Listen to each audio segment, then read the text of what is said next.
Good evening, Nigerians. Good evening, Nigerians. Good evening to men of goodwill and conscience, and all lovers of justice, fair play, and equity.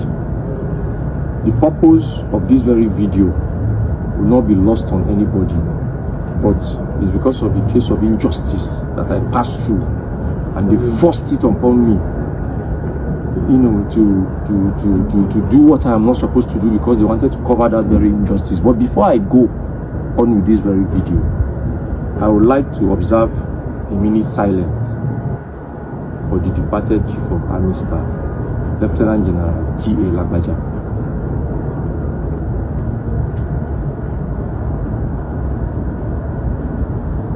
May his soul rest in peace.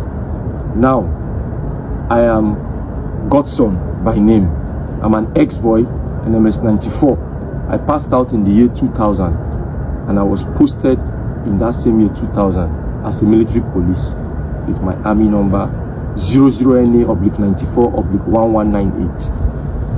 Now, to cut the long story short, I do not want to start taking your time unnecessarily, start going down memory lane. I have to go straight to the point of what has necessitated me to do this very video, so that it will not bore my audience and viewers.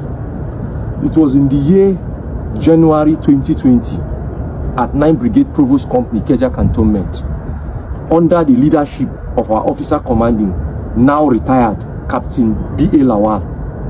Captain B.A. Lawal was my OC then. As soon as he took over command in January, on January 15th, thereabout 2020, I approached him telling him that I want to apply for the second time for voluntary discharge, to leave the army voluntarily, which is according to section 32 of the Armed Forces Act, Cap 820, Laws of Federation of Nigeria 2004, which is my right. He now tried discouraging me as an officer that he is, that why do I want to leave the army offers prospect. I said, no prospect.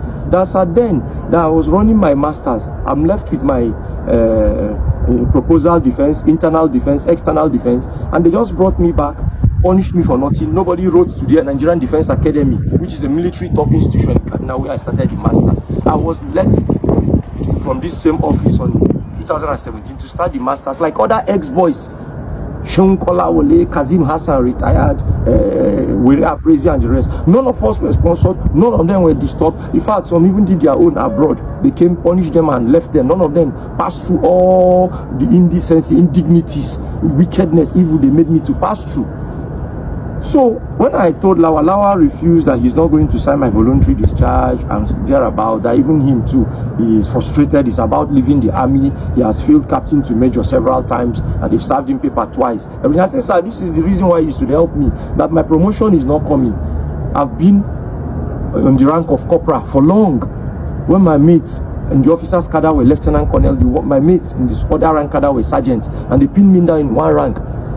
And secondly, sir, my father was very, very sick. I needed to just go, so that from taking care of him, since he trained us alone, I would be able to like face other challenges, like continuing my education and furthering other callings I have in life. Lawal refused. My uncle had to come. My uncle stepped into the whole matter based on my father's prompting, gave Lawal money. Lawal collected money from him. That day I was on duty at Arena. He came, collected money. That was when he now told me to write the voluntary, which I submitted, dated 22nd of January 2020. He promised to forward it, which is in 6 months' time, around June, July, my name will come out. Before then, after then, he accepted my application that he will process it, that he's going to send it to 9th Brigade Garrison or whatever, so that they will come onward to Abuja.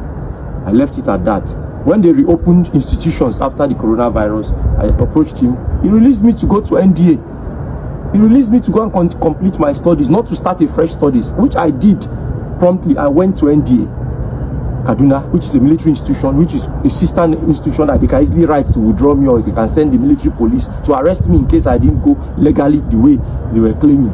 But all of a sudden, Lawal said if I should go, my uncle should call him, since he was in the United States. He was not in America. He was not in Nigeria. He's working for Lawi or he come Engineer Wiki.